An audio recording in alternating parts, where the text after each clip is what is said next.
This channel does not promote any violent, harmful, or illegal activities. All content provided by this channel is meant for an educational purpose only.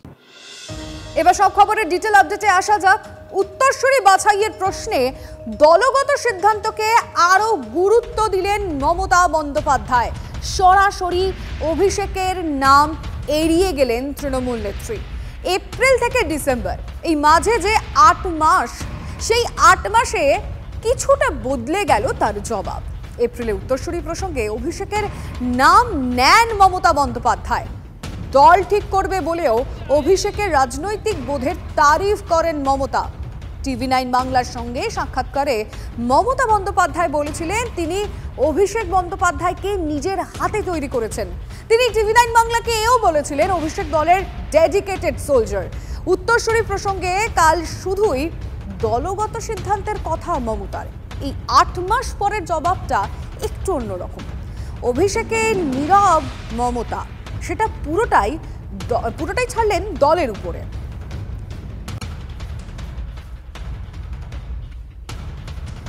Mamata Bandyopadhyay ৮ মাস পরের যে বক্তব্য সেটা আমরা একটু graphically আপনাদেরকে ডিটেলে দেখানোর চেষ্টা করছি।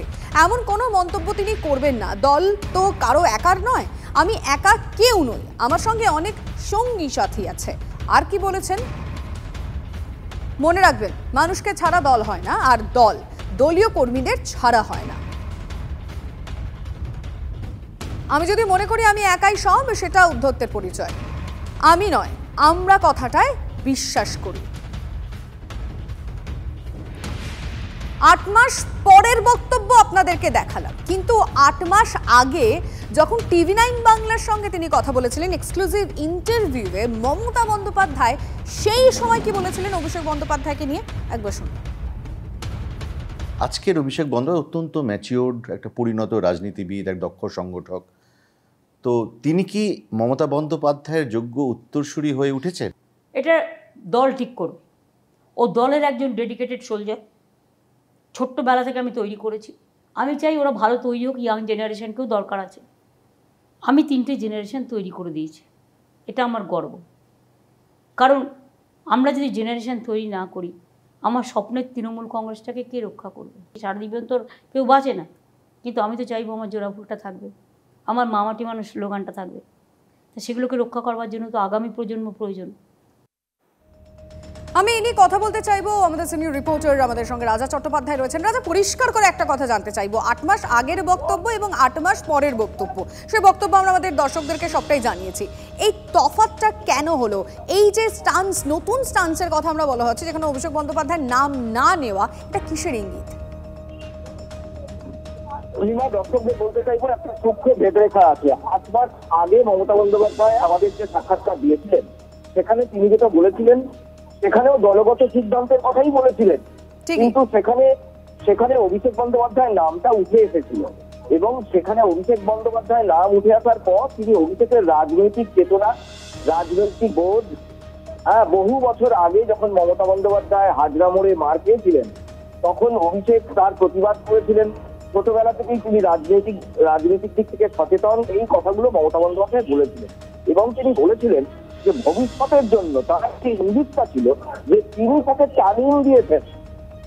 রাজনৈতিক তালিম দিয়েছেন, পলিটিক্যাল ট্রেনিং হয়ে তিনি শিখেছেন কি করে রাজনীতি করতে হয় এবং নেতৃত্ব দেওয়ার জায়গায় কি করে যেতে হয়। এই প্রশংসার সব বাক্যগুলো কালকে তিনি যা বলেছেন সেখানে আসেনি। এই ভেদরেখাটা ঠিক এইখানে। দলগত সিদ্ধান্তের কথা তিনি আগে বলেননি এমন নয়, দলগত সিদ্ধান্তের কথা আগেও বলেছিলেন, এবারও বলেছেন। কিন্তু প্রশ্নটা হচ্ছে দলগত সিদ্ধান্তের উপর বেশি গুরুত্ব আরোপ করেছেন এবার, যে অ্যাবসলিউটলি দল ঠিক করবে, কোনো নাম আগে থেকে প্রস্তাব করে দেওয়া হবে না। এবং দল ঠিক করবে কিসের ভিত্তিতে? দল বুঝবে মানুষ কাকে চাইছেন, তার উত্তরসূরি হিসেবে মানুষ কাকে চাইছেন। এইটা যতক্ষণ দলের কাছে ক্লিয়ার না হবে, ততক্ষণ তো দল সিদ্ধান্ত নিতে পারবে না। দলগত অর্থাৎ ক্যাপ্টেন্সি কার হাতে থাকবে, তৃণমূলের ক্যাপ্টেন কে হবেন, সেটা দল কিংবা সরকারের, সেই সিদ্ধান্তটা দল ঠিক করবে যৌথভাবে। এবং তিনি বারবার দলের উপর অনেক বেশি গুরুত্ব আরোপ করছেন। এবার কেন এটা খবর হচ্ছে আজকের দিনে? সেটা ব্যাখ্যা করে বলা একেবারে দরকার। রাজা, এই নিয়ে আমাদের আলোচনা আবারও হবে। আপাতত তোমায় ধন্যবাদ। মমতার উত্তরসূরির প্রশ্নে সৌগত রায়ের মুখেও নেই অভিষেকের নাম। উত্তরসূরির প্রসঙ্গ এড়ালেন অভিষেকপন্থী হিসেবে পরিচিত সৌগত রায়। মমতাই দলের শেষ কথা, এটাই চিরকাল জানা ছিল। TV9 বাংলাকে বললেন সৌগত। বিভিন্ন ইস্যুতে অভিষেকের হয়ে ব্যাটিং করতে দেখা যেত সৌগত রায়কে। এবার নবীন প্রবীণ দ্বন্দ্ব নিয়েও রক্ষণাত্মক তৃণমূল সাংসদ। মমতা ব্যানার্জি শেষ কথা, সেটা আগেও জানা ছিল, এখনো তাই আছে। দল যেরকম ছিল সেরকমই আছে। তিনি রাজনৈতিকভাবে বিতর্কিত কোনো কথা বলেননি। দলের যে অবস্থান সেটাই জানিয়েছেন, সেটাই আমাদের অবস্থান। তাহলে নবীন প্রবীণ কোনো দ্বন্দ্ব নেই তৃণমূলে? নেই। তৃণমূলে একটাই আছে যে মমতা ব্যানার্জি প্রথম এবং শেষ কথা। কথা বলতে চাইবো আমাদের রিপোর্টার সৌরভ গুহ এই মুহূর্তে টেলিফোন লাইনে রয়েছেন। সৌরভ, তৃণমূলের যারা কর্মীরা রয়েছেন, যারা নেতারা রয়েছেন, তারা সবসময় মমতা বন্দ্যোপাধ্যায়ের কথা বলে থাকেন, কিন্তু যারা সৌগত রায়ের মতো নেতারা, তাদেরকে অনেক সময় অভিষেকের প্রশংসা এবং অভিষেকের কাজ নিয়ে বলতে শোনা যায়। এখন হঠাৎ করে একটু সুরটা বদল লাগছে, এটার কারণটা কি? একেবারে ইলিমা, তুমি ঠিকই বলেছো। এর আগে যদি তুমি মনে করে দেখো যে বিভিন্ন প্রশ্নে অভিষেক বন্দ্যোপাধ্যায়ের হয়ে ব্যাটিং করতে, কিন্তু প্রকাশ্যে ব্যাটিং করতে দেখা গেছে, কখনো সৌগত রায়, কখনো মদন মিত্র, বিভিন্ন এই বয়সে প্রবীণ হলেও তারা কিন্তু রাজনীতির বিচারে তৃণমূল অন্দরে নবীন প্রজন্মের নেতা বলেও তারা গণ্য হতেন তাদের এই অভিষেক প্রীতির জন্য। কিন্তু এখন বেশ খানিকটা রক্ষণাত্মক দেখা যাচ্ছে। অর্থাৎ যখন মমতা বন্দ্যোপাধ্যায় সিরিয়াসলি একটা মিটিং করে বলছেন আমি চেয়ারপারসন, আমি শেষ কথা, দলে একটা প্রবীণ প্রাধান্য গড়ে উঠছে, সেই সময় কিন্তু অভিষেকের নাম মুখে নিলেন না সৌগত রায়ও। যথেষ্ট সংযত। অন্যান্য অনেক কিছুতে কিন্তু আমরা দেখেছি পার্টি লাইনের বাইরে গিয়েও কিন্তু তারা কথা বলেন। তারা কিন্তু এখন কার্যত মুখে কুলুপ। এবং মমতা বন্দ্যোপাধ্যায় যে স্বমহিমায় দলটাকে আবার একেবারে হাতের মুঠোয় নিয়েছেন, এই বার্তাটা কিন্তু ভীষণ স্পষ্টভাবে চলে গিয়েছে। একেবারে সৌরভ, নজর থাকবে, আবারও কথা হবে নিয়ে। ধন্যবাদ।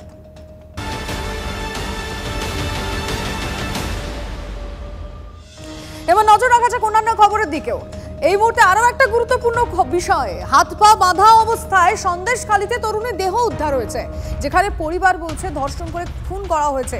বসিরহাটের ন্যাজার থানার ঘটিহারা এলাকায় তীব্র উত্তেজনা। 3 দিন ধরে নিখোঁজ ছিলেন তরুণী। কোমরে ইট বাঁধা অবস্থায় আজ পুকুর থেকে দেহ উদ্ধার হয়েছে। পরিবারের দাবি, পরিকল্পনা মাফিক তাকে খুন করে দেহ পুকুরের জলে ফেলে দেওয়া হয়েছে।